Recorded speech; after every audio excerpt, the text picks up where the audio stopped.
right, it's been a pretty successful, productive day. Got this Freightliner Rollback sticking out right there. Sold, headed to the south. Did a little bit more walking around checking this Monte Carlo out. It's pretty unique. Did get the windshield replaced. You got a nice bright windshield now. That was not cheap, but it is the proper windshield like it's supposed to have. Even has the antenna in the windshield like a square body, even though it has an antenna already on the vehicle. Also got a chance to go around this Blazer. Got some little punch list items knocked out on that. We have decided it is not getting paint. All my paint guys kind of chuckled when I reached out because they're all so busy, obviously, with projects we already have them with, and I'm not going to interrupt them any longer. I'm just not. It's like somebody coming to us saying, hey, can you butt this in front of the other 100 projects you currently have? You never get ahead that way. So we try to keep a good flow. But might as well go ahead and talk about this truck a little bit more. It is sitting on the 14 extra deep offset DOR wheels. Brand new 36-inch tires. Still got the nubs on them. This guy had a crazy expensive stainless exhaust job done. All the way to the front with stainless headers. Fox shocks. Davis off-road steering and track bar matching combination. See the headers right there. The shocks, braided brake hoses. I want to show you guys just so you can see how good that steering and track bar lines up. I mean, look at the angles. That's the biggest thing that they pride themselves on, getting those things adjusted and as parallel as possible. That's what gives you the best ride, for those that keep on hearing us ask about that. So here's a good spot to do a comparison, and this is going to be the perfect timing. A lot of people ask about crossover steering just because they want to be educated. So let's get to that point, actually. So Chevrolet steers on the left-hand side. Steering box is right here. Right there. And there's pivot arm. Crazy, I'm going to show you this example on a Monte Carlo, but steering box, drag link, steering arm. Everything's still on the left side. See there? By bringing it across, it takes the angle away. It takes it from a push-pull situation, which is always a bind. And it works tremendously better. Again, you take away a ton of angles in doing that. There's Daniel. Just explaining crossover steering, and actually showed him a difference on a Monte Carlo of push-pull versus crossover. Lots and lots of difference. Lots of difference. Well, go ahead and tell them. I was just showing them how parallel they were and how good that works. And I've already showed them on the other vehicle how it steers on the left. But so when we designed this kit, we didn't design crossover and invent it, but we did improve upon it with the track bar on the square bodies. And really that goes along with any other fairly large lifted truck for tightness in steering and taking away bump steer. So crossover pushes across the truck, which it gives you a lot longer drag length, but it also puts force on these bushings and the leaf springs that were really never designed to have cross force on them. Square bodies have big wide bushings in the front, so they got a lot of flex. So while the crossover steers better, it does get the front end moving side to side, especially on a big bump on the road. It'll get what they call bump steer, where it kind of jerks the steering wheel in your hand slightly, and then it'll return, and everything's kosher. But by doing the track bar, otherwise known as a panhard bar, at the exact same angle with the crossover, it eliminates all bump steer. It also tightens the driving experience because it locates the axle left to right and doesn't let the axle move left to right when you steer left to right. So it takes all that sway of the bushings out. We do this setup. A lot of people have crossover with an aftermarket sway bar with longer links, but for street driving and even off-road use, the track bar to us holds up way better. It absolutely drives way better. and our system is all one piece, works together. We do have a lot of people that buy our track bar kit to go along with their already crossover steered vehicle, which is fine. We like it when we sell the whole kit because the powder coat matches, the bar size matches. We worked really hard to make this kit out of things that are easily replaceable down the road. Let's say 10 or 15 years down the road, you need a tie rod. Go to the store and order a tie rod for your 1989 K5 Blazer. It's going to be the correct tie rod. It's not a proprietary tie rod. We didn't make the tie rod from scratch. We wanted to build it with stuff that you could replace way down the road, and easily at that, without having to go in and order for a 92 F-150 or something strange like that. So we run it on everything. 4 inches up, 4 inches of lifting up, all the way up to, I think the W's truck's got like 30 inches of lift on it. It's got crossover steering track bar. It's a necessity to us at 6 inches and more. It works well at 4 inches. Anything below that, you do run into some cross member clearance issues and such. Also keep in mind, if you've got a big diesel conversion or LS motor swap and it's got an aftermarket engine cross member that hangs down really low, that could be problematic for clearance issues. We always recommend, if you have something other than a, call it a stock form lifted square body, give us a shout. I'll talk to you personally. We'll talk through what hurdles you may or may not have and get you in the right direction. We pretty much know the ins and outs of every single swap. Obviously, there's some things people do make at home and everything that we can't account for, but we can get you set up with what you need to get your square body riding and driving as nice as the ones that we drive every day. Thanks, guys. Well, that video definitely took a different turn, but that is perfect. He can explain it in a much more technical term as to the differences, and it was just crazy. I had one here. It's very rare we have one that doesn't have crossover, but a Monte Carlo doesn't have crossover. But the rest of this truck, it does have a Terminator fuel injection system. It does have a fresh transmission. It does have a pretty kosher and very solid interior. It does have the Davis off-road power steps. And it does have, as we discussed yesterday, the clear coat Chevrolet issue. Not terrible. I mean, you've got to get up on the truck to see it. It's got a cowl induction hood. It does have, as I was under there, and I noticed it yesterday and I forgot to talk about it, somebody actually cut the bumper, which is pretty unique. It looks kind of cool because it makes the truck look a little taller when you're standing here looking at it. But this side you can see a little bit more of the flaking. And it's unfortunate. It does have a CR Lawrence upgraded rear window, sliding window, power steps once again, full length power steps, full hideaway. Drive shafts are proper, no block in the back, just an angled shim, so all springs. This particular truck has rough country in it. People ask about springs, rough country, super lift, skyjacker, BDS. We kind of use it all.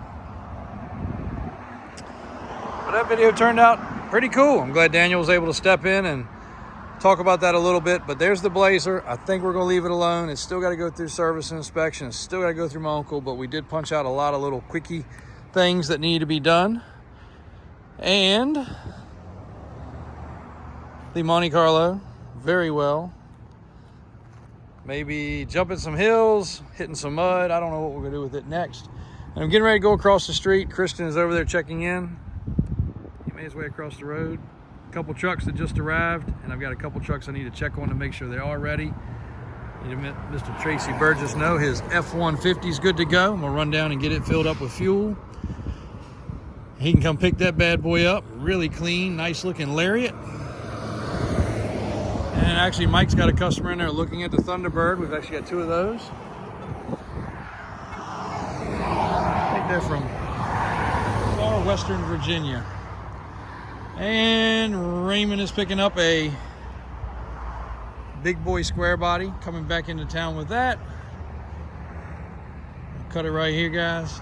Hopefully we get a little more video filmed today, but phone's ringing and I got to help Christian across the road. Thanks, guys. All right, found Christian. Well, Christian found me.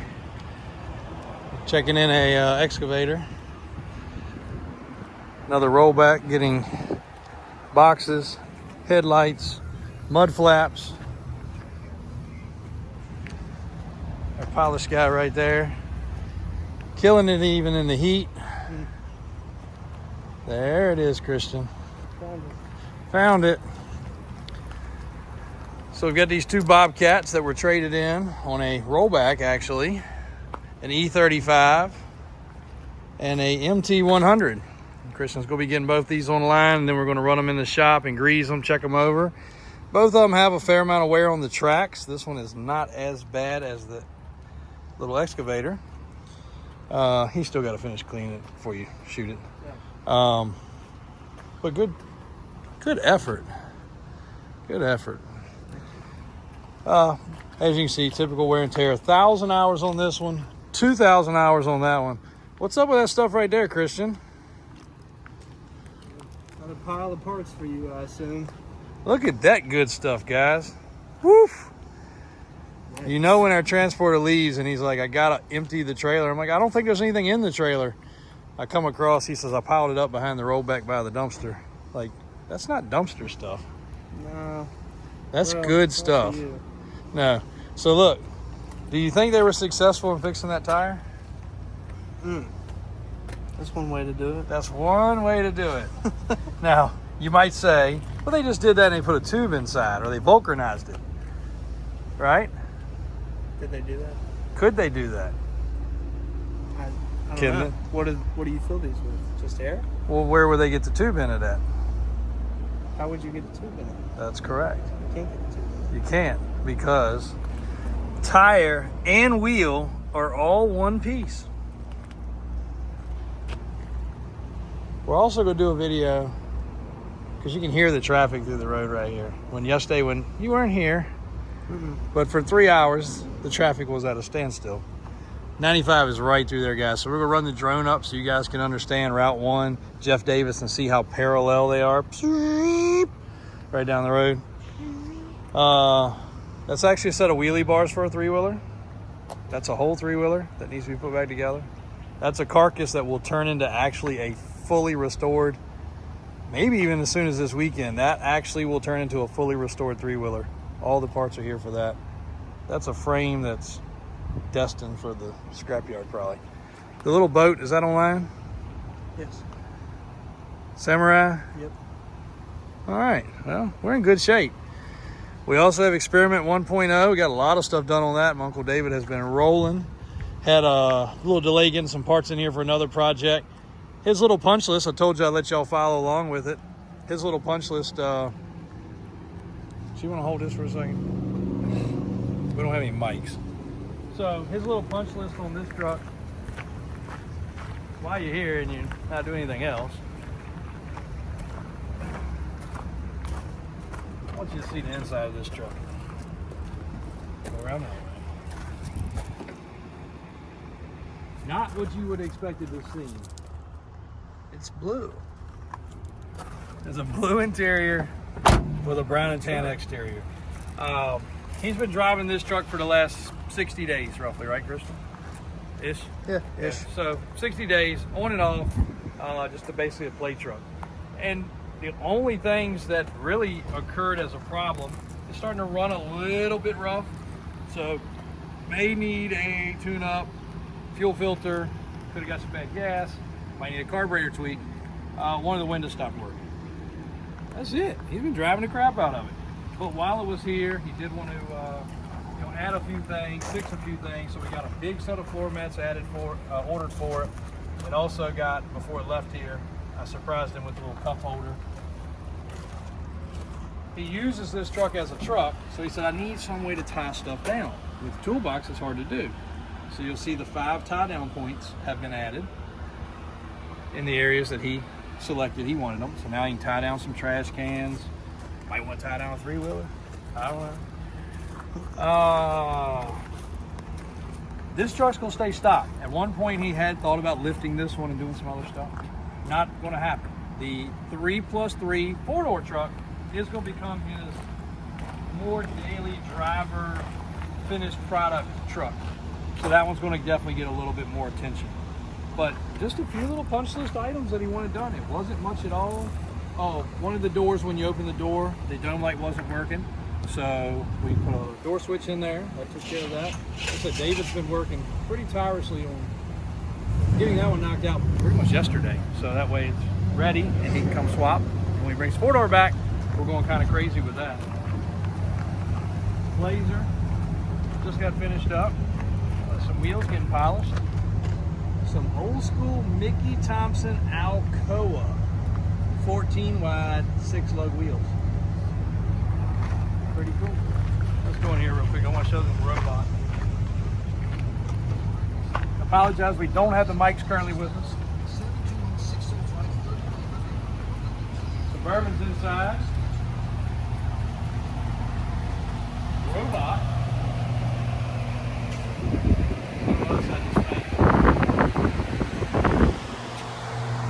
The robot is a full,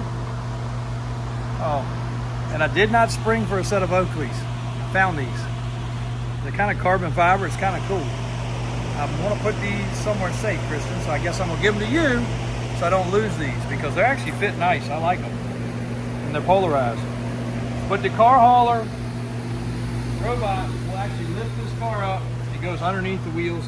It'll grab a car, a small car, a big car, lift it up, cradle it, and carry it around, balanced, to load it on a rollback. So if a car breaks down a parking deck, that rollback cannot get in there to get it. A snatch truck can, but sometimes it might be all-wheel drive. It can't move it. This will allow it to come up off all 4 wheels and drive out.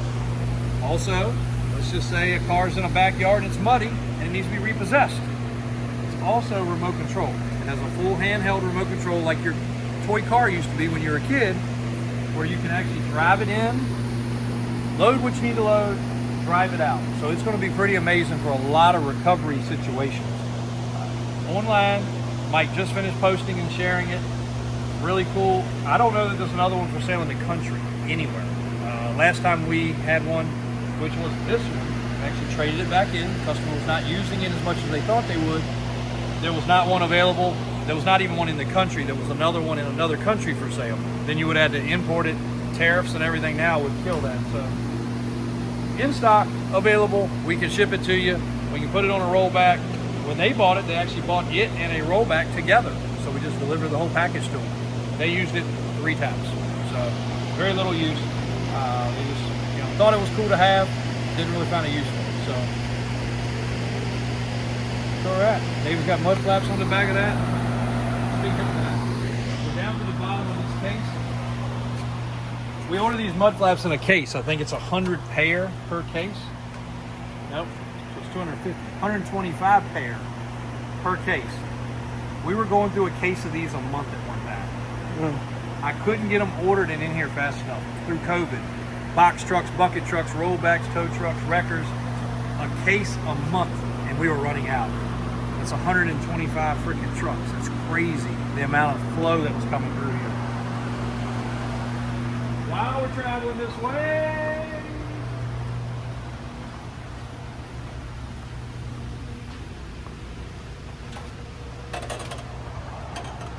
I'm gonna give BIMPAC another shout out because they did come through.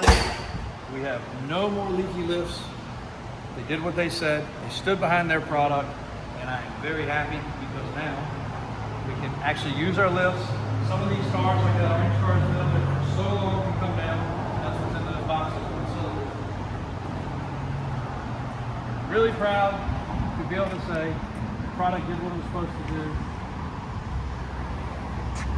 Stood behind their product and did what they're supposed to do. It's really rare these days. I can't express it enough. So thanks, BIMPAC. I know you got some bad press originally. Here's some good press. Thanks for taking care of our lifts. And we also had a truck with a brake locked. You see this skid mark. I guess AJ did not realize that because it had 3 sets of axles and actually skidded here, skidded there. Thank goodness he didn't skid on the fresh concrete, but things happen. This is my first time even making it across the street since Monday. It's been so hectic. We do have a couple project trucks in there. We've actually got a customer's truck that's getting ready to get the 2.0 package. That's going to be pretty cool. And we're getting ready to move the mega truck. That's going off site, and we'll be going on to a to display for the weekend. So we got a lot going on with that. Let's show the 2.0 truck real quick. All right. How y'all doing?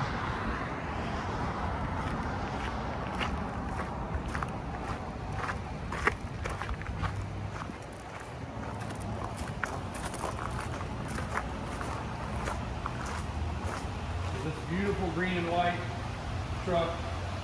We got it indoors because we don't want it sitting outside in the weather until time comes that it's ready for its lift, tires, wheels, accessories with Brian and Daniel at the shop. But beautiful truck we brought back home from Bloomsburg for our customer up north. And he's going the full 12-inch kit, drive shaft mod, steering, track bar, power steps. So it will basically look like the beautiful red truck behind us when it's finished. Boggers, Davis off-road wheels, that color combination, that hood, that whole thing is going to be a different animal. I mean, everybody looks at it and smiles. It's a great color combination. And what a great customer he's turned out to be. Purchased a truck while we were there, getting ready to get another one, and couldn't be happier with that. Got some wheel and tire fitment changes for the 70 there to show the customer and determine what we're going to do there. He's actually waiting to have his garage built to have it shipped home. And we've got some other finishing touches to do on it. Brown bear is nicely nestled in. Not where it's going to stay, but where it is for the current day. And that truck has gone crazy online. Thank you guys for all the response about this one. This truck really, really, really did turn out great. All the response from people at the show that saw it have been amazed. Very proud to have that one in our personal arsenal, not for sale arsenal, and people are going to sure enjoy that for a long time to come. Alvin's coming across, so I guess he's getting ready to finish up so you can photograph your machinery. We should be good to go. Thanks, guys. This may be it for today. If so, Davis Drives, Davis Auto Sales. We'll see you guys tomorrow.